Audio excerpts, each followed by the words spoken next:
জীবনে এমন কিছু সময় আসে যখন মনে হয় সব কিছু শেষ হয়ে গেছে। চারপাশ অন্ধকার, নিজেকে হারিয়ে ফেলেছ, ভবিষ্যৎ কুয়াশায় ডেকে গেছে। তখন তুমি নিজেকে প্রশ্ন করো, আমি কি পারবো? আমি কি আর আগের মতো হতে পারবো? আর ঠিক তখনই তুমি ভুলে যাও একটা কথা, তুমি এখনো শুরুই করোনি। তুমি কষ্ট পেয়েছো, ভেঙে পড়েছো, শূন্য থেকে বাঁচার চেষ্টা করেছো। এটাই তো প্রমাণ তুমি এখনো শেষ হয়ে যাওনি। তুমি জানো, সবচেয়ে অন্ধকার হয় সূর্য ওঠার আগে। তুমি হয়তো এখনো উপরে উঠতে পারোনি, কিন্তু তুমি দশে পড়োনি। তুমি টিকে আছো। এই টিকে থাকাই হচ্ছে সবচেয়ে বড় যুদ্ধ।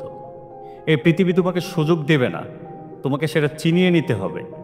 তোমার স্বপ্ন তোমার জন্য কেউ রাস্তায় বিছিয়ে রাখবে না, তোমাকে সেই রাস্তা গড়ে তুলতে হবে। সবার জীবনে একটা সময় আসে যখন কেউ পাশে থাকে না, কেউ বুঝে না। সবাই শুধু প্রশ্ন করে, তুমি এখনো করছো কেন? তুমি হাল না ছাড়লে কি হবে? আর তখনই তোমার শক্তি তৈরি হয়। যখন তুমি একা, তখনই তুমি বুঝতে পারো তোমার ভেতরের শক্তি কতটা ভয়ঙ্কর হতে পারে। তোমার কান্না, তোমার হতাশা, তোমার ভেতরকার আগুন হয়ে ওঠে। আর একদিন তুমি সেই আগুনে গড়ে তুলবে নিজেকে, একজন নতুন তুমি, একজন আগুনে মানুষ। আজ তুমি যত কষ্ট পাচ্ছ, একদিন সেই কষ্টই তোমার জয়ের গল্প লিখবে। আজ তুমি যে রাতগুলো কাঁদো, সেই রাত একদিন হয়ে উঠবে তোমার বিজয়ের সাক্ষী। বিশ্বাস রাখো, তুমি শেষ হয়ে যাওনি, তুমি কেবল শুরু করোনি।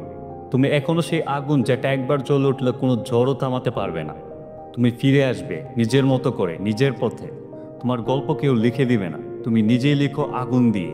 Because you are not made to quite, you are made to break the limit.